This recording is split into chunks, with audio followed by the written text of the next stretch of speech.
Reaction is when you do something or say something. Speaking a line of dialogue is action. Looking at the water is an action. As an actor, you do an action for one reason, to give the other actor something to react to. Therefore, as an actor, every time you see an action happen, react to it. And the reaction kicks in a half beat after the action ends. So as we saw in the scene earlier, hello, half beat, the reaction kicks in. If you do it too soon, we don't sense that it's a reaction to what you saw or heard. If you do it too late, it's disjointed and isn't connected. But that half beat is the magical timing. I don't know why, but it is. You should always be reacting even if nothing is happening. In the scene here in the elevator, two people are standing in the elevator.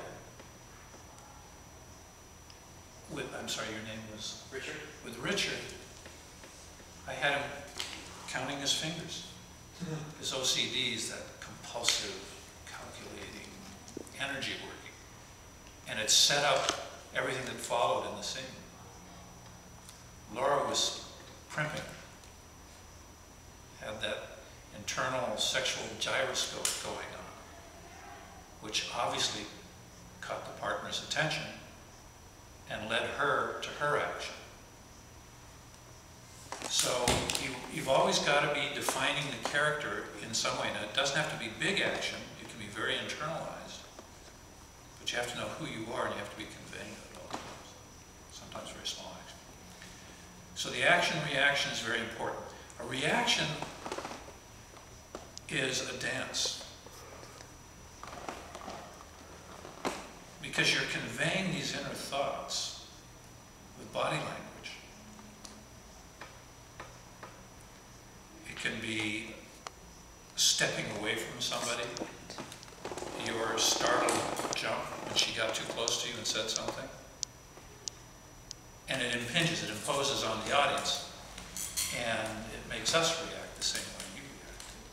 But it is a dance, it's corporal expression. We didn't get into this at all, but when you speak dialogue, you're singing. I don't know how many of you have studied singing, but all the rules of singing apply to speaking dialogue. Pitch, cadence, phrasing.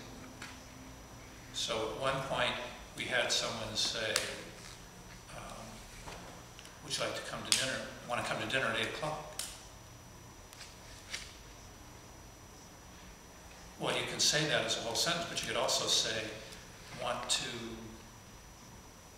come to dinner at 8 o'clock. You see how you phrased it into 3 separate thought processes.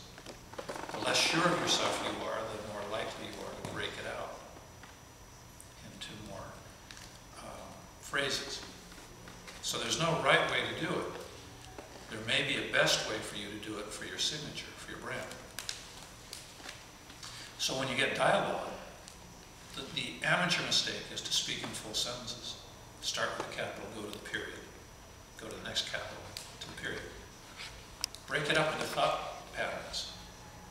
If you're unsure of yourself, if you're asking her to dinner,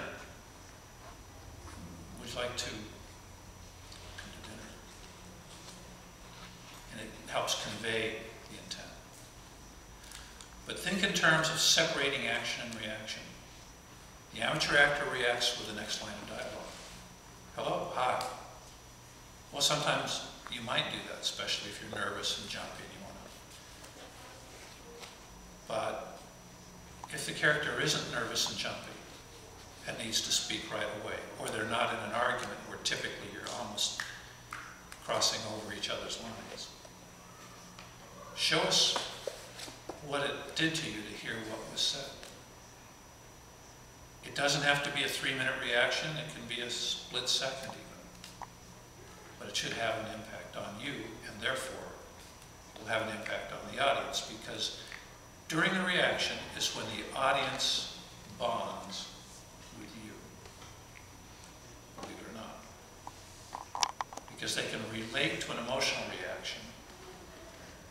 Words are more difficult to relate to. That's why you can watch a foreign film and get a lot of what's going on by the reaction.